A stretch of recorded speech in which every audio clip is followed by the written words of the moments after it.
Hello, Sydney.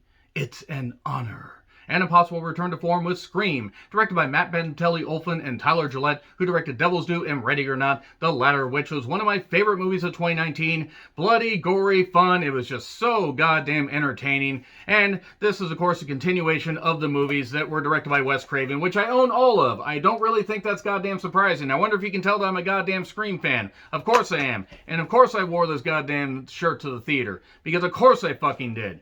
And, of course, the Scream franchise, and we have to call it a franchise, even though we're just 25 years after the first one came out in theaters. Came out in December of 1996. I remember seeing it multiple times in theaters.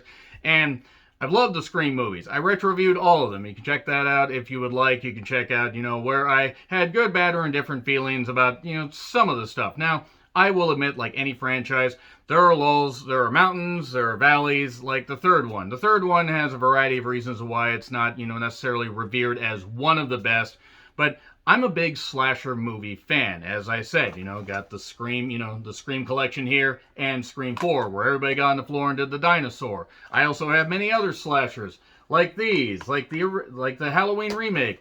Like this Halloween collection I really only got for H2O, and also the original Halloween. And I even have these slashers. Sleepaway Camp. Man, that movie's really goddamn entertaining, and the ending still disturbs me almost 40 fucking years later. And, of course, Hellfest that I reviewed. And I Know What You Did Last Summer. They made 3 of these, believe it or not. But we are here to talk about, once again, Scream. How does this stack up to the previous installments? Well, am I too, soon in the review to basically just say,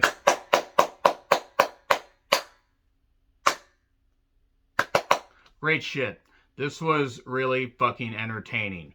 This is probably one of the best, I don't even, they call it a requel, reboot / sequel and everything, where it continues stuff, but it also, puts elements in from, the original movies, and it does all this stuff where it's trying to tie stuff together and go off on its own thing. I can fully understand if some people will not appreciate this movie, or may not even like it. They may think that it's, got way too much pandering in it. I'll get into the plot here in a little bit, and I'll get into the writers and stuff like that, but I can understand if some people might think, oh, this has too much pandering, or is trying to do too much meta commentary and this kind of stuff, and they're trying to recreate what Wes Craven did. The thing about Wes Craven, though, I think he would have appreciated this. I think he would. Now, I don't know. I'm not in the guy's head, and also he's been dead, sadly, for a number of years, but given what he did for the Scream, MTV series, at least until his passing, and the input he had in on that, and the influence they took from that, this was definitely a step above the Scream MTV series, which I actually don't think was all that bad, at least until you got to, middle of the second season where they were just running out of fucking steam. I personally would put the first Scream as one of my favorite horror movies of all time, one of my favorite movies of all time. It was just so goddamn good, so goddamn entertaining. Yes, you have lines, tell me, son, what were you doing with a cellular telephone? And the fact that it also pretended like Skeet Ulrich was going to be a big... It seemed like he would have, and then Chill Factor happened. Chill Factor, good lord. But it did launch quite a few careers. Neve Campbell, who had been in The Craft, and you had Courtney Cox, who was in Friends, and you had David Arquette, who had been in some stuff and was kind of typecast in horror movies and B-movies after that and everything. And you had a lot of careers that got launched. And now, just looking at this, looking at the fact that, okay, this had a lot of expectations to live up to. This had a lot, sky-high expectations in the case of, some particular people. There were a lot of people I could, just totally see crapping on this and not appreciating it. And that's fine. If you do not care for this movie because you're a fan of the original, you thought there was too much pandering, you thought it was what it was, I will totally understand. But the movie also is just so goddamn entertaining. And it's from one of the writers of Ready or Not, Guy Busick. And he also is doing the upcoming Final Destination 6. I own the collection with the 4 Final Destination movies. I probably should just sell that one and get the one with the 5. Even though, if we're being perfectly honest, after Final Destination 2, even though 3, 4, and 5 had some pretty good deaths, 3 was about the last pseudo-good one, and then it was what it was. I don't know why they're doing a 6. But also, the other writer, James Vanderbilt, no, not of the university, this is what he has writing credits for. I just want to go over this stuff, and then I'll dive into the actors and stuff. Darkness Falls, May retro review that, though, even as bad as it was The Rundown, when The Rock was still getting into Hollywood mainstream. Zodiac, okay. The Losers, I like The Losers. I thought The Losers was pretty goddamn fun. Amazing Spider-Man 1 or 2. 1 and 2, actually. Okay, they were what they were. And Independence Day 4 Resurgence. Okay, so they can't all be winners, but that's not necessarily his fault. Also, Roland Emmerich has another movie coming out called Moonfall, about the moon cascading down to Earth. Why do people keep giving Roland Emmerich money? Let's talk about this movie, though. The 3 OGs from the cast return. Neve Campbell, Courtney Cox, so you got Sidney Prescott, Gale Weathers, you have Dewey Riley, David Arquette, and you also have Deputy Judy Hicks, Marley Shelton, who was in the 4th movie, the one that had, major affection for Dewey. And also you have a variety of new people that are returning. Mikey Madsen plays Amber. She was one of the hippie girls that was in Once Upon a Time in Hollywood. I believe was the one riding in the car with Brad Pitt. She's got a future. She's got a bright future. You have Sonia Amar, who played Liv, kind of punk rocky girl. And you have Mandy Jasmine Savoy Brown, who I thought for a second was the young woman that was in the Fear Street movies, but she wasn't. And then you have Richie, Jack Quaid, who's Meg Ryan and Dennis Quaid's son. Not that you would be able to tell, because he only looks exactly like his dad, and also has kind of, some comedic timing like his mom, well, at least his mom early did. And also you have Dylan Miniment, who plays a character named Wes. He's the son of Judy. And then you have Tara Jenna Ortega, who's an upcoming actress. And you have Melissa Barea, who was in The Heights. And I had to write all these names down. I do apologize. But it's like, who was in The Heights. Fucking beautiful. God damn, she is gorgeous. She really is. She's fucking great. She was great in that, though. And she plays the character Samantha Carpenter. Or Sam, because she made the pants too long. God, if you guys get that reference, I will fucking love you guys. But basically, this... Okay, so I'm going to get into spoilers here in a little bit, and this will end up being a bit of a long review, but the idea with this movie is it's set in Woodsboro, and we have a character, Tara. If you've seen the trailer, then you've pretty much seen the opening of the movie. Tara kind of gets, destroyed, beat up, and everything. Pretty violent stuff. They ramped up the violence quite a bit here. You can definitely tell that they were on their Ready or Not form more than they were Devil's Due. Because if you've seen Devil's Due, I'm sorry. I mean, I know everybody's got to start somewhere. There were a couple of good ideas, but it wasn't very good. But they got it right with Ready or Not. And I would put this right up there, even above Ready or Not. This was really fucking terrific. Tara ends up, it's like the lock thing, from the trailer where she's locking the doors and opening doors and locking doors and doing the thing. They're recreating the thing with Drew Barrymore's character, Casey. And then after that, we delve more into the stuff where various people, you got Amber, you got various other people. You have Sam, who it turns out is the estranged sister of Tara, and after finding out about her attack, she has her her boyfriend Richie comes with her. She's in Modesto, California. She got out of Woodsboro. We find out that there's a reason why a little bit later that I'll get into in spoilers. But everybody comes back together, and originally it's actually based around this cast, just this new cast. They bring in the originals a little bit later. One thing I will say is, and I like Scream 4, and I actually have more affection for Scream 4 than some people. There was a lot of conflict with, I believe, Kevin Williamson in the studio, where they wanted to, where I guess it was like either do we stick with the original cast or do we go with a new one and everything, and we have Emma Roberts beat the shit out of herself near the end of it, which, sorry if you haven't seen Scream 4, but it's been out for about 11 fucking years. But in this movie, which it's just over 10, but still, with this, we have everybody coming together. We find, Sam is trying to check on her friend Tara, and, she's got her friends, Amber. She's in a couple that are tied to somebody from the original lore of Scream. I'm really trying not to do spoilers here, but it's a collection of friends.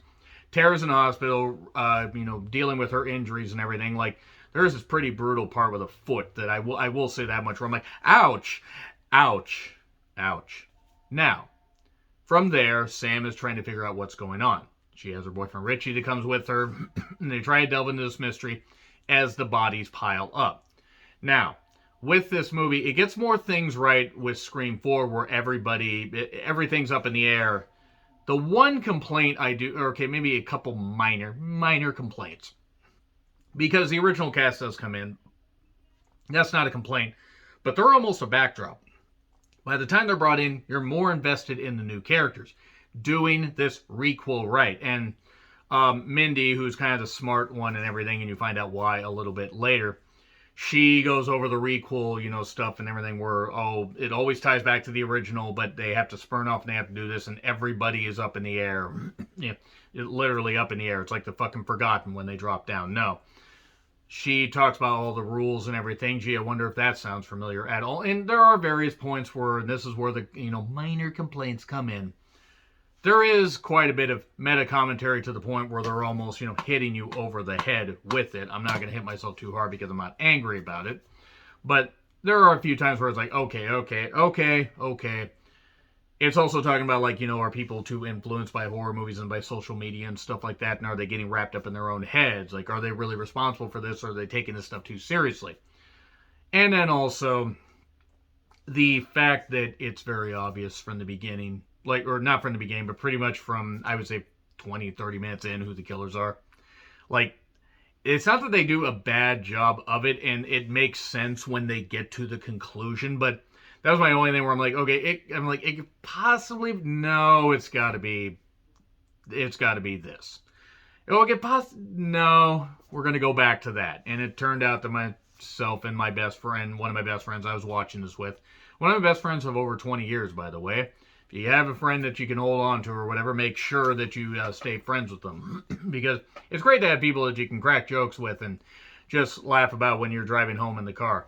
But anyway, with Scream, and they really should have just called it Scream 5 if man is still alive. They really should have put the 5 there instead of the E, but it is what it is. I think they did that with Scream 3 and then Scream 4, and so maybe they thought it would have been a bit too much. But they did with Final Destination. They did with plenty of other movies. So with that, Sam, her boyfriend, they're trying to protect Tara because Tara's not out of danger. And they're also trying to make sure that everything's okay and, trying to figure out this mystery, trying to figure out that clearly, obviously, things aren't okay. Woodsboro is be fucked. And this killer, they're smart. They are smart. They are very, very, very smart with how they handle this stuff. Of course, obviously, like, if you know anything about slashers, you will be able to figure this out. And if you're a fan of the Scream movies like I am, you can pick up on little Easter eggs and stuff like that, which I'll let you guys figure that stuff out. But with that, this movie does arrive at a good conclusion. It wraps things up, and it does prove that, okay, there's still life left in this. You gotta bring these guys back to do the 6th one, though. They've already announced, apparently, they've greenlit the 6th movie, which is good. Greenlight the 6th movie, and keep going with it. Keep going with it. If you can do another trilogy, that's fine. And they do reference a whole bunch of other movies in there. They reference Halloween. They reference, the remake. They reference all this stuff or whatever. What do you ignore? What do you not ignore? And stuff like that. Again, the meta commentary and all that that can sometimes be, hitting you over the head with it. But there's a lot of good stuff with it. And again, Melissa, who plays Sam, God, she's fucking beautiful. She really, I can't get over that. She just really is. I'm like, my goodness. Neve Campbell still looks fucking tremendous. Absolutely fucking tremendous. Great actress. I thought that Courtney Cox was trying to be like, the Babadook at one point. The Babadook actually gets mentioned at one point. And David Arquette has had a bit of a career resurgence after You Cannot Kill David Arquette, which I reviewed. You could check that out if you would like. Looking at this movie, though, as a whole, is it perfect? No, but is it about as close as you're going to get to the proper first one? Yeah, actually, it's just below the third, or just below the third, after I said I hated the third one, just below the first one. They got as much of Wes Craven's, influence and channeled it here as possible while making their own thing go. Yes, it's not perfect, and sure, there's a lot of pandering, but I had great fun with this goddamn movie. It is one of the most entertaining, and it's pretty bloody, actually. They got the blood factor down quite a bit. It's not quite like Ready or Not, which, if you know what bloody part I'm talking about, you fucking get it. It's not that, but it's still really great as far as a slasher, as far as the way they do this stuff. They play Red Right Hand at one point by Nick Cave and the Bad Seeds. There's a lot of really good music. And I mean, Marco Beltrami, he always did great orchestral stuff, for the previous installments. But I like how they had the soundtrack. It fit. It just fucking clicked. It really fucking clicked. Now I am going to get into spoilers though. Now, I don't know how long the spoiler section will be, but we're getting into that. So absolutely go watch this, especially if, again, and just got to put this here, if you are a fan of these movies. If you are not a fan of the Scream movies and you've never seen any of the Scream movies, you're probably going to be fucking lost. So go watch. But if you're a Scream fan, 100% watch it. Great shit. Have some friends with you. Watch it in theaters. Now let's get into spoilers. Spoilers. Okay. Yeah, that really took a long time to get to spoilers. All right. So Sam, not only did she make the pants too long, but she's got a dark secret. It turns out that Sam's name is not Sam Carpenter.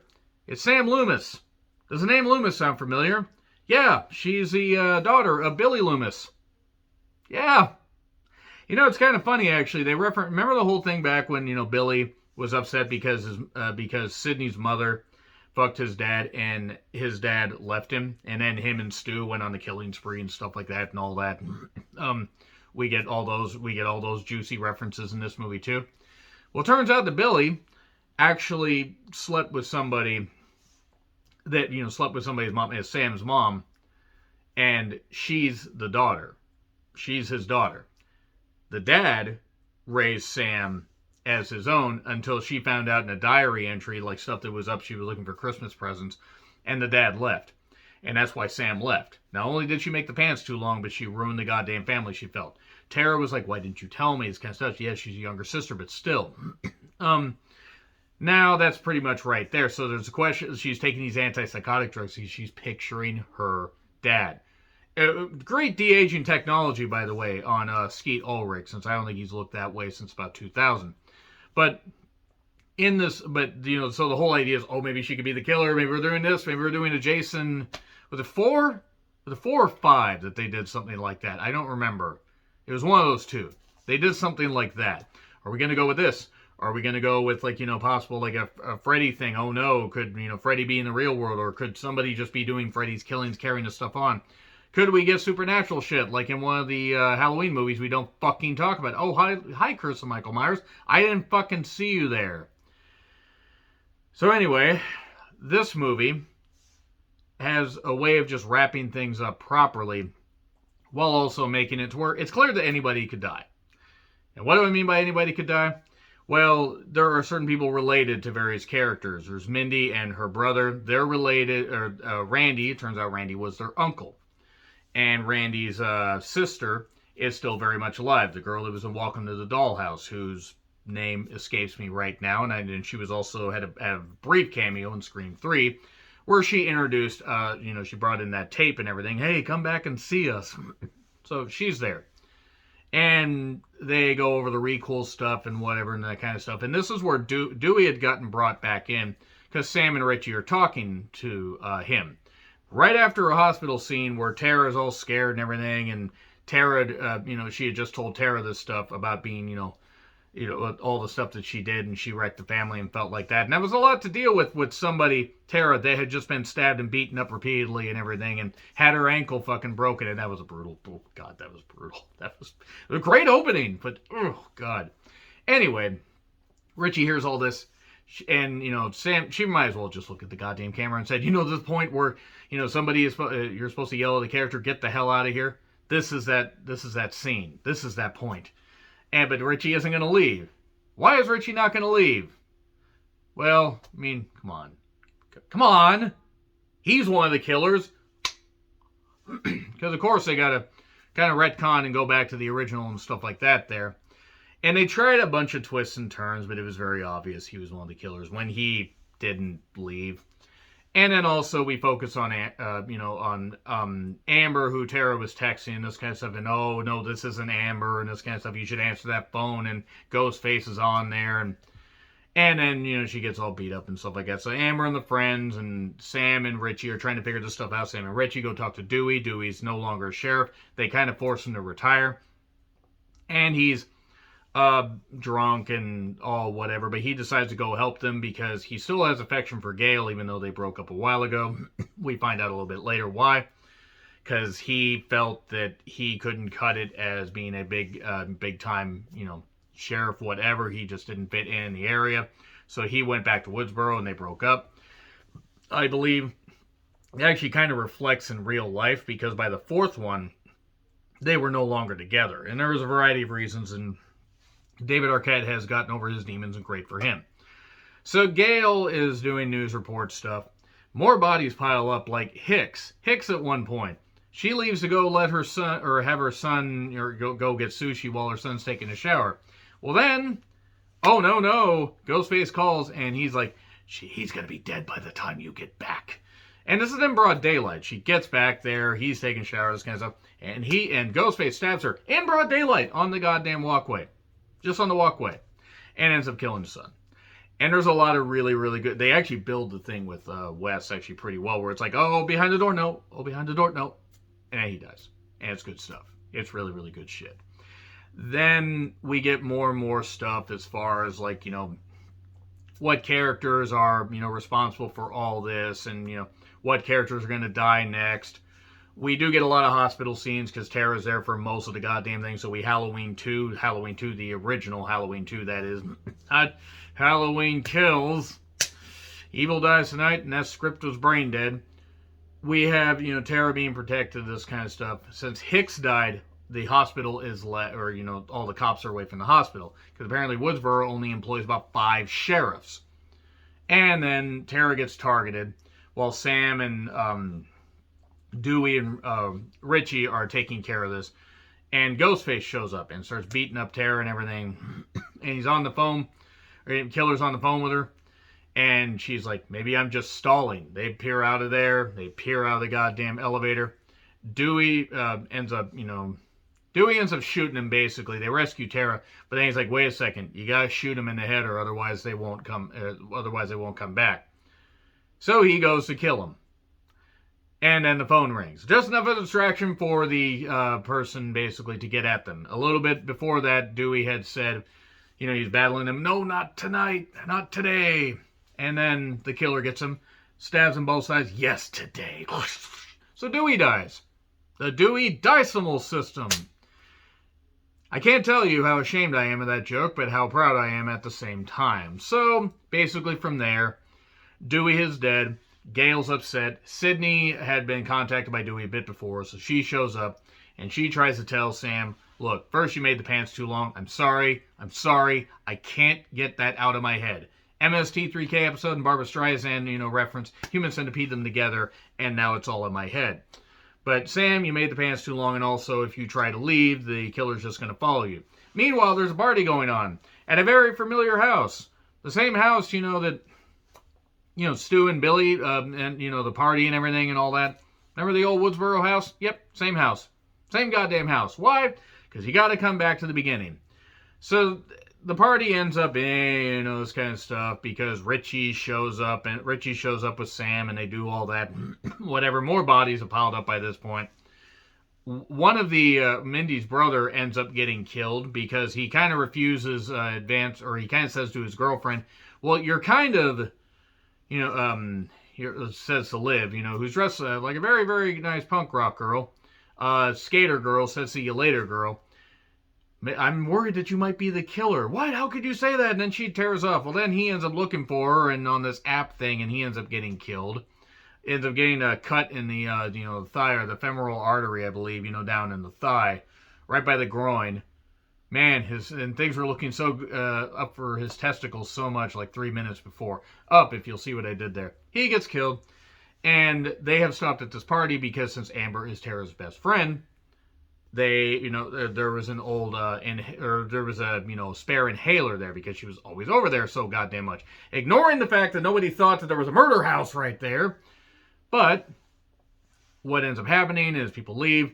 And then it becomes very obvious that Richie and Amber are not only an item, but are, planned all these killings and everything. Why? Because they were influenced by all this meta stuff, and they wanted to make it like a movie. Oh, but it will be a movie, because they always go back to the Stab franchise that they got, all the movies and stuff like that. And they are, they're wanting to create and make it, and honor the fans. What's wrong with fans? Fandom isn't toxic. It's love. We love this stuff. The fanatical nature of some fans actually is kind of toxic, even with their love. I speak as a horror fanatic and a wrestling fanatic. I speak with that. We can be toxic and weird about shit. So anyway, what basically ends up happening is Gale ends up getting shot, but somehow survives. Well, she survived in Scream 2. Why shouldn't she survive this? Sydney ends up getting stabbed. Sam ends up getting stabbed. It looks like people are finally going to die. And then there was this funny moment where they get separated because Tara was, tied up in a closet, kind of like Sydney's dad, but not in there, upstairs. And she ends up getting freed, but we don't see her get freed. So after Richie and Amber had done all this stuff and everything, Richie goes off to look for her. So that leaves Amber with three people. And what ends up happening in a very entertaining fashion because what Amber meets such a funny demise because of course she fucking does because Stu made a funny demise. Oh, you cut me too deep. I think I'm wounded, man. Oh, you hit me on the phone, you dick. Anyway, she ends up getting hit with a bottle of hand sanitizer. And hand sanitizer? What the fuck? Well, because it's got alcohol on it. She's trying to plead. No, this kind of stuff. I didn't mean to. And you should have seen Dewey's face and this kind of stuff. She just turns it on. She is a terrific actress. I actually think she could do some really good stuff. And ramped up the evil stuff that she had from that brief role in Once Upon a Time in Hollywood, which is a movie you guys should check out. And she ends up, the burner gets turned on and everything because she bumps into it. And then Gale says to Cindy, "You want to do it? No, this is you." And she shoots her and she lands on the stove and she catches fire. She says, "Ah!" She falls over. So she's dead. And that leaves Richie, 4-on-1. Mindy actually is down to technically 5-on-1 because she got stabbed. But, I thought you were dead. I probably should be. I never thought I'd be so happy to be a virgin. Boom. No, it's also gay, so I think they're going to expand on that character in the next one. Not that there's anything wrong with that, I don't give a shit. But they briefly touched on that, even though it was very obvious that she was gay from the beginning. We know these things. By we, I mean me and the various voices that I have. So anyway, Richie ends up basically, he ends up trying to, get Sam because he chases Sam upstairs because Sam's going to get Tara. Tara ends up at one point, actually, she had beaten up Amber, and then Amber got torched, which was actually a pretty hilarious moment. Tara got knocked over the goddamn couch. I thought we were going to get a TV recreation scene where the TV fell on Stu's head. Richie and Sam tumble off the stairs, off the banister, not Mr. Bannister, but out, not Frank Bannister, not Mr. Bannister from the Frighteners. I know I confuse people. Need to retro-review that. So anyway, falls over. Trini Valadillo also. Damn. So, boom. They fall down. Give me the gun. This kind of stuff. Get that. And they tumble off and they do all this and everything. And they end up, Richie ends up basically taking way too long with, Sam, who, by the way, is the daughter of Billy Loomis and also made the pants too long. She grabs a knife and she stabs him in the mouth. It's like it's sticking right out here. It's great. And just gets him and stabs him. Just does this. What's the final? It's like, what about my ending? Here it is. This kind of stuff just does that. Oh, so great. And so flashes of being her dad. And then she even asks Sid afterwards, "Am I going to be okay?" Well, yeah, eventually you will. Which means they're going to do a 6th movie. Mindy's fine. Tara gets rescued. She even says, "Can you take us to a different hospital?" And there you go. There's your wrap up right there. There are a lot of Easter eggs and stuff like that I'll let you guys figure out. But yes, it's a bit of a long review. In fact, I went really, really goddamn long. But I loved Scream. Scream 5, if man is still alive. A+. This is fucking terrific. This will end up being on my favorite movies of the year list because I had great fun with this. So anyway, agree, disagree, what I said, like, share, subscribe, Twitter handle in the description. I'm John Retlin. I'll see you soon.